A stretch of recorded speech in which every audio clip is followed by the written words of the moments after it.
اعوذ باللہ من الشیطان الرجیم بسم اللہ الرحمن الرحیم۔ السلام علیکم ورحمۃ اللہ وبرکاتہ۔ محترم سامعین، ترجمہ کلاس میں آپ سب کو خوش آمدید کہتے ہیں۔ سورہ آل عمران آیت نمبر 156 سے لے کر آیت نمبر 161 تک آج کی ویڈیو اور لیکچر میں ہم بات کریں گے۔ قرآن مجید میں اللہ تبارک و تعالیٰ نے ارشاد فرمایا، اعوذ باللہ من الشیطان الرجیم بسم اللہ الرحمن الرحیم۔ یا ایھا الذین آمنوا، اے ایمان والو، لا تکونوا، تم نہ ہو جانا، کالذین، ان لوگوں کی طرح، کافروا، جو کافر ہیں، وقالوا، اور انہوں نے کہا،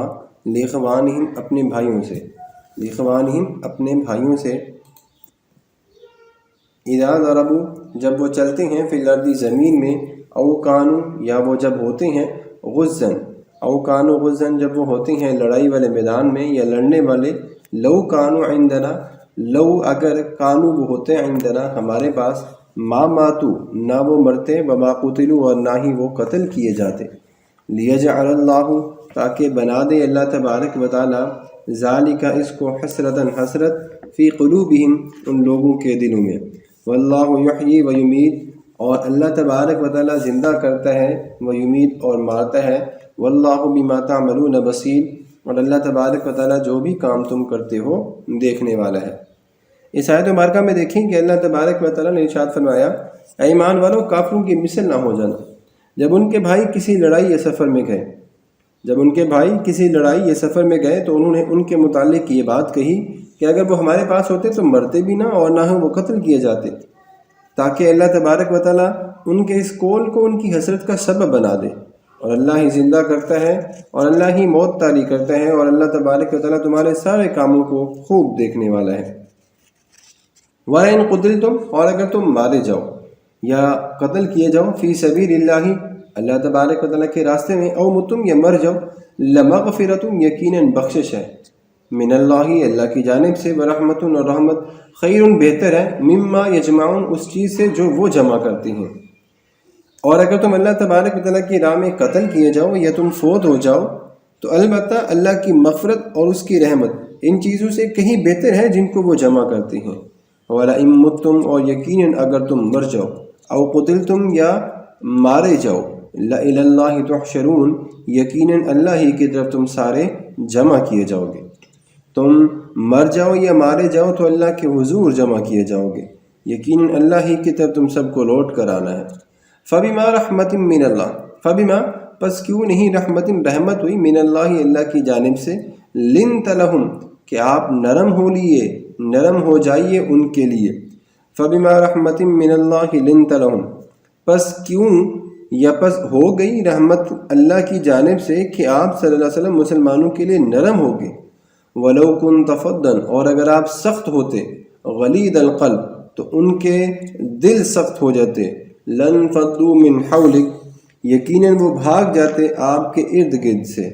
فَاعْفُ عَنْهُمْ، تو آپ ان کو معاف کر دیجئے، وَاسْتَغْفِرْ لَهُمْ، ان کے لیے بخشش کی دعا کیجئے، وَشَاوِرْهُمْ فِي الْأَمْرِ، اور ان سے مشورہ کیجئے کاموں کے بارے میں۔ فَإِذَا عَزَمْتَ،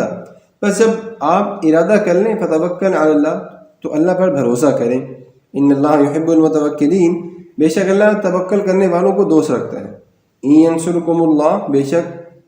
اگر ینصرکم، مدد کرے تمہاری، اللہ، فلا غالب لکم، تو کوئی تم پر غالب نہیں آ سکتا۔ وَإِن يَخْذُلْكُمْ، اور اگر وہ تمہیں بے سہارا چھوڑ دے یا تمہیں چھوڑ دے، فَمَنْ ذَا الَّذِي، تو کون ہے ایسا، يَنْصُرُكُمْ مِنْ بَعْدِهِ، جو اس کے بعد تمہاری مدد کرے۔ وَعَلَى اللَّهِ فَلْيَتَوَكَّلِ الْمُؤْمِنُونَ، اور مومنوں کو چاہیے کہ وہ اللہ پر بھروسہ رکھیں۔ اب ہم بات کر لیتے ہیں ان آیات مبارکہ میں اللہ تبارک و تعالیٰ نے ارشاد فرمایا۔ اگر ہم بات کریں تو اس سے پہلی جو آیات مبارکہ تھیں، اس میں اللہ تبارک و تعالیٰ نے مسلمانوں کو شیطان کے وسوسوں سے ڈرایا تھا، جس کے نتیجے میں وہ جنگ احد میں شکست سے دوچار ہو گئے تھے۔ اور اس آیت مبارکہ میں اللہ تبارک و تعالیٰ نے مسلمانوں کو منافقوں کے وسوسوں سے خبردار کیا ہے، جو شیطان کے مددگار ہیں، کیونکہ منافقین مسلمانوں کو کفار کے خلاف جہاد کرنے سے شرم دلاتے ہیں، اور جو مسلمان ان کے نسبی بھائی ہیں یا دینی بھائی ہیں، جبکہ وہ کسی دور دراز سفر پہ جاتی ہیں یا کافروں کے خلاف جہاد کرنے کے لیے جاتی ہیں، اور اس سفر میں وہ فوت ہو جاتی ہیں یا مر جاتی ہیں یا مارے جاتی ہیں،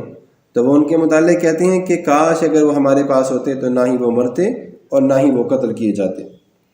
یوں کہنا بھی منع ہے۔ اب منافقین یہ بات کیوں کہا کرتے تھے کہ ان کا تقدیر پر ایمان ہی نہیں تھا،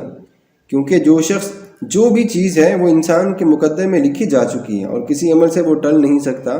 نبی اکرم صلی اللہ علیہ وآلہ وسلم نے فرمایا، اگر کوئی نقصان ہو جائے تو یوں نہ کہو کہ اگر یہ شخص فلاں کام کر لیتا تو نقصان نہ ہوتا۔ امام مسلم روایت کرتے ہیں کہ حضرت ابو ہریرہ رضی اللہ تعالیٰ عنہ راوی ہیں، نبی اکرم صلی اللہ علیہ وآلہ وسلم نے فرمایا، قوی مومن اللہ کے نزدیک ضعیف مومن سے زیادہ بہتر اور زیادہ محبوب ہوتا ہے، اور ہر ایک میں خیر ہے۔ جو چیز تمہیں نفع دے اس پر حرص کرو اور اللہ سے مدد حاصل کرو اور عاجز نہ ہو جاؤ، اور اگر تمہیں کوئی مصیبت پہنچے تو یہ نہ کہو کہ اگر میں فلاں کام کر لیتا تو مجھے یہ مصیبت نہ پہنچتی، البتہ یہ ضرور کہو کہ یہ چیز اللہ تبارک و تعالیٰ نے تمہارے مقدر میں لکھ دی تھی اور وہ جو چاہتا ہے وہ کرتا ہے، اور اگر کا لفظ جو ہے وہ شیطان کے عمل کو بھی کھو دیتا ہے۔ کتاب القدر باب 8 باب فی الامر بالقوت و ترک العجز۔ محترم سامعین، اس حدیث سے ہمیں یہ بات اچھے سے معلوم ہوتی ہے کہ اگر انسان کو کوئی مصیبت آ جائے تو یہ مت کہے کہ اگر میں فلاں کام کر لیتا تو یہ مصیبت ٹل جاتی، بلکہ انسان کو یہ یقین کر لینا چاہیے کہ اگر میں یہ کام کر لیتا تو بھی یقیناً یہ مصیبت آ جاتی، یا پھر اگر ایسا بھی ہوتا کہ اگر میں یہ کام کر لیتا تو یقیناً یہ مصیبت نہ آتی، تو یہ بھی کہنا غلط ہے۔ انسان جو ہے وہ، میں آپ کو ایک آسان سی مثال کے ساتھ سمجھاتا ہوں۔ جیسے کوئی طالب علم ہوتا ہے، اگر وہ کہتا ہے کہ میں امتحان میں اچھی تیاری کر لیتا تو میں کبھی فیل نہ ہوتا، لیکن یہ کہنا بہرحال ناجائز ہے کہ اگر میں اس مریض کا فلاں ڈاکٹر سے علاج کرا لیتا یا فلاں دوائی پلا دیتا یا فلاں جگہ سے علاج کروا لیتا تو وہ مریض نہ مرتا، کیونکہ موت و حیات کا تعلق جو ہے وہ قضائے مبرم سے ہے، اور امتحان میں فیل یا پاس ہونے کا تعلق قضائے معلق سے ہے۔ تو ہمیں یہ بات اچھے سے معلوم ہوتی ہے کہ اللہ تبارک و تعالیٰ نے انسانوں کی تقدیر میں ہر ایک چیز کو پہلے سے لکھ دیا ہے۔ حضرت ابو ہریرہ رضی اللہ تعالیٰ عنہ بیان کرتے ہیں کہ نبی اکرم صلی اللہ علیہ وسلم نے فرمایا، جو شخص مر گیا اور اس نے جہاد نہیں کیا اور نہ ہی اس کے دل میں جہاد کی خواہش ہوئی، وہ انسان نفاق کی ایک شاخ پر مرا۔ کتاب الامارہ باب نمبر 47 صحیح مسلم۔ محترم سامعین، اب آپ اندازہ کریں کہ اللہ تبارک و تعالیٰ کی بارگاہ میں لڑنے اور مارنے کا کتنا بڑا اجر و ثواب ہے۔ قرآن مجید میں اللہ نے فرمایا، وَمَن يَخْرُجْ مِن بَيْتِهِ مُهَاجِرًا إِلَى اللَّهِ وَرَسُولِهِ ثُمَّ يُدْرِكْهُ الْمَوْتُ فَقَدْ وَقَعَ أَجْرُهُ عَلَى اللَّهِ، جو اپنے گھر سے اللہ اور اس کے رسول صلی اللہ علیہ وسلم کی محبت کی خاطر ہجرت کرتا ہے، پھر اسے موت آ جاتی ہے، تو بے شک اس کا جو اجر ہے وہ اللہ کے ذمہ واجب ہو گیا۔ سورۃ النساء۔ اب اندازہ کریں کہ اگر مسلمان کسی سفر میں ہیں اور فوت ہو جاتی ہیں، کسی غزوے میں ہیں، وہاں پہ شہید ہو جاتی ہیں، تو منافقین مسلمانوں کے رشتہ داروں سے آ کر کیا کہتے ہیں؟ اگر وہ مسلمان ہمارے پاس رہتے، سفر میں نہ جاتے، تو نہ ہی وہ مرتے اور نہ ہی اس غزوے میں وہ قتل کیے جاتے۔ تو اللہ تبارک و تعالیٰ نے ان کے اس قول کو ان کی حسرت کا سبب بنا دیا۔ اگلی آیت مبارکہ میں دیکھیں، اللہ تبارک و تعالیٰ فرما رہے ہیں کہ اللہ کی مغفرت اور رحمت کا دنیا کی نعمتوں اور لذتوں سے افضل ہونا وہ کئی گنا بہتر ہے۔ جو شخص دنیا کا مال جمع کر رہا ہے اور اس میں مصروف ہے، ہو سکتا ہے وہ کل اس سے فائدہ نہ حاصل کر سکے، کیونکہ ہو سکتا ہے کہ کل کا وہ سورج دیکھنے سے پہلے ہی فوت ہو جائے۔ لیکن جو شخص اللہ کی مغفرت اور رحمت کو حاصل کرنے کے لیے علمی اور عملی جہاد کر رہا ہے، اور اگر وہ اس راہ میں مارا بھی گیا تو کل آخرت میں بھی اس کو اللہ کی رحمت اور مغفرت ضرور مل جائے گی، کیونکہ اللہ اپنے وعدے کے خلاف نہیں کرتا، اور اس نے یہ بھی فرما دیا کہ جس نے ذرہ برابر بھی نیکی کی تو وہ اس کا اجر ضرور پائے گا۔ تو ہمیں یہ بات اچھے سے جان لینی چاہیے کہ اللہ تبارک و تعالیٰ کی مرضی کے بغیر کوئی انسان کچھ بھی نہیں کر سکتا۔ اگر انسان پریشانیوں سے بچنا چاہتا ہے، اگر انسان دنیا کی خواہشات میں پڑنا چاہتا ہے، اگر انسان جو ہے وہ اللہ تبارک تعالیٰ کی نافرمانی میں پڑ جائے، تو سمجھ لیں کہ یہ جو نعمتیں ہیں دنیا کی، یہ اس کے پاس باقی تو رہیں گی، اس کی لذتیں، لیکن آخرت کی نعمتیں اور لذتیں جو کہ ہمیشہ رہنے والی ہیں، اس سے وہ ہمیشہ کے لیے محروم ہو جائے گا، اور اس کے ختم ہو رہنے یا چھن جانے کا خوف اس انسان کے دل میں ہمیشہ رہے گا۔ قرآن مجید میں تو یہی ہمیں بات سمجھائی گئی ہے، ان المتقین فی جنات و نہر فی مقعد صدق عند ملیک مقتدر۔ سورۃ القمر، بے شک متقین جنتیوں اور دریاؤں میں ہوں گے، سچی عزت کے بلند مقام میں بڑی قدرت والے بادشاہ تو یہی ہیں۔ اگلی آیت مبارکہ میں اللہ تبارک و تعالیٰ نے ارشاد فرمایا، وَمَا كَانَ لِنَبِيٍّ أَن يَغُلَّ، اور نہیں ہے کسی نبی کی شان کہ ان یغل کہ وہ خیانت کرے،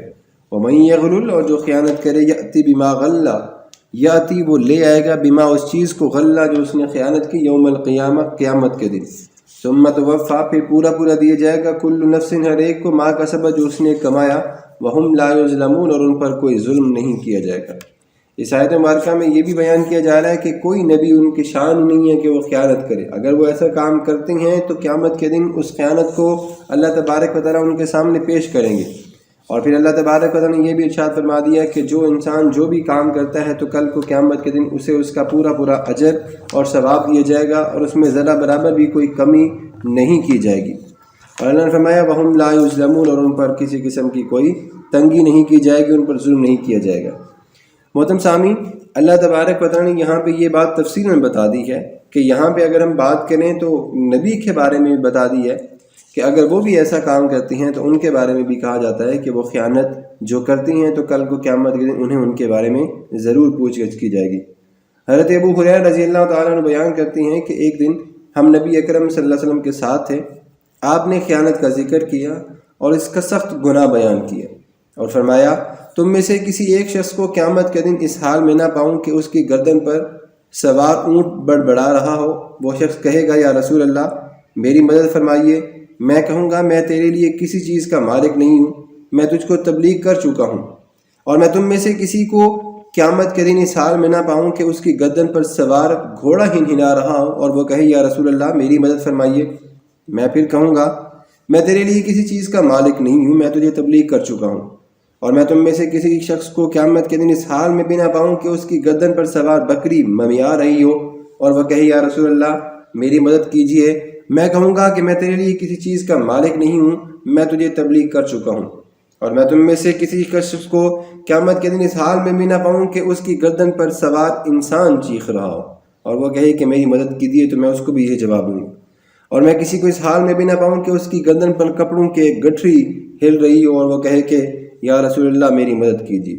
اور میں کسی شخص کو قیامت کے دن اس حال میں بھی نہ پاؤں کہ اس کی گردن پر سونا ہو چاندی ہو اور وہ کہے کہ میری مدد فرمائیے، تو میں کہوں گا کہ میں تیرے لیے کسی چیز کا مالک نہیں ہوں، میں تجھے تبلیغ کر چکا ہوں۔ صحیح مسلم جلد نمبر 3 صفحہ نمبر 14، صحیح بخاری جلد نمبر 1 صفحہ نمبر 432، مسند امام احمد بن حنبل جلد نمبر 2 صفحہ نمبر 426۔ محترم سامعین، نبی اکرم صلی اللہ علیہ وآلہ وسلم کے بارے میں بھی یہاں پہ بیان کیا جا رہا ہے۔ ابتداً وہ سختی فرمائیں گے اور شفاعت نہیں کریں گے اور فرمائیں گے میں تیرے لیے کسی چیز کا مالک نہیں ہوں،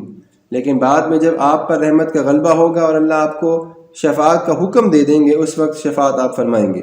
اس حدیث میں طعام کے علاوہ ہر چیز کی خیانت کا ذکر ہے۔ دنیا میں خیانت کرنے والے حاکم کو تعزیراً سزا دے گا اور اس کے سامان کو بھی جلایا نہیں جائے گا۔ اور یہ بھی کہا جاتا ہے کہ جس شخص کے سامان میں تم نے خیانت کا ذرا برابر بھی مال پایا تو اس کے مال کو جلا دو، اس کے سامان کو۔ اور میرا گمان ہے کہ آپ نے فرمایا کہ اس کو ضرب لگا دو۔ حضرت عبداللہ بن عمر رضی اللہ تعالیٰ عنہ فرماتے ہیں، مسند امام احمد بن حنبل جلد نمبر 1 صفحہ نمبر 22۔ اگلی آیت مبارکہ میں اللہ نے فرمایا افمن اتبع رضوان اللہ، کیا جس نے پیروی کی رضوان اللہ، اللہ کی پیروی، اللہ کی رضا کو چاہتے ہوئے۔ آج کی ویڈیو لیکچر کا ہم یہیں پہ اختتام کرتے ہیں۔ آخر میں اگلی ویڈیو کے ساتھ ملتی ہیں ان آیات کے ساتھ۔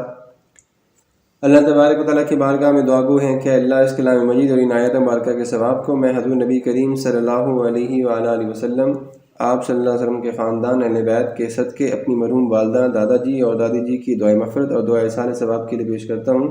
اے رب ذوالجلال والاکرام، اس ماہ رمضان المبارک کے صدقے اس بابرکت گھڑیوں اور ساعتوں کی نسبت سے یا اللہ میری والدہ اور میرے دادا جی اور دادی جی کو عذاب قبر سے، عذاب نار سے محفوظ فرما، انہیں جنت الفردوس میں اعلیٰ مقام عطا فرما، قبر کی تمام مشکلات اور منازل کو ان کے لیے آسان فرما، آمین۔ وما علینا الا البلاغ المبین۔